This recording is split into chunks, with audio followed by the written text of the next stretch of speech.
You're with the afternoon agenda at GB News.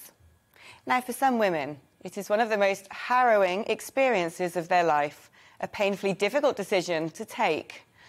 For others, it's a short trip to a clinic and a minor procedure that doesn't need to incite stigma nor contempt.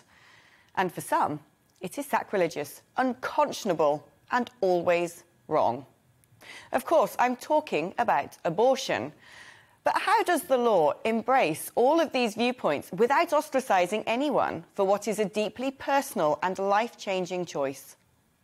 Then, there are multiple other caveats. When is it right to be able to make the decision to terminate a pregnancy?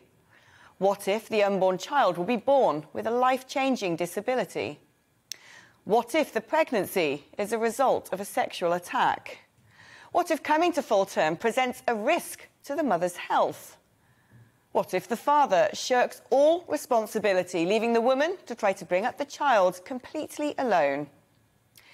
Then there's pre- and aftercare.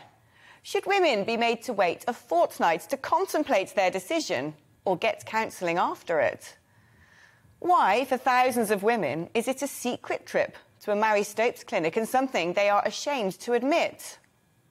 A record number of women sought out abortions last year, particularly those over the age of 30, the age at which many are increasingly reminded about their biological clocks. Over 209,000 abortions were recorded in 2020, with lockdowns meaning medical abortions could be carried out at home following a virtual consultation, simplifying the process at the same time as financial uncertainty swept the country. But is improving access and ease when it comes to abortion an ethical issue? Instead, should we be looking at helping women to keep babies by focusing on childcare provision and encouraging men to be responsible fathers, rather than paving the way towards a quickie termination? Today, over a quarter of all pregnancies are aborted, a massive spike since the Abortion Act in 1967, representing a quadrupling of cases. Meanwhile, terminations among under 18s have dramatically tumbled, suggesting while young people are more aware about contraception today, it's working-age women that no longer feel able to or are choosing not to become mothers.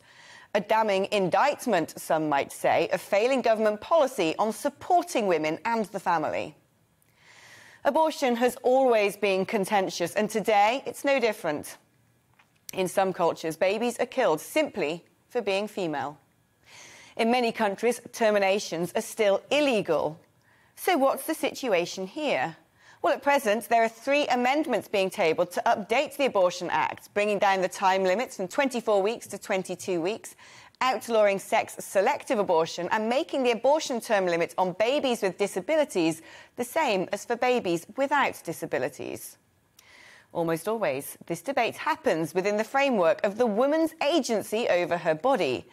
But what of the rights of the father? Should he get a say in whether or not a pregnancy is terminated? Or does that open the door to men dictating what happens to a woman's future? Today, we really need to talk about abortion.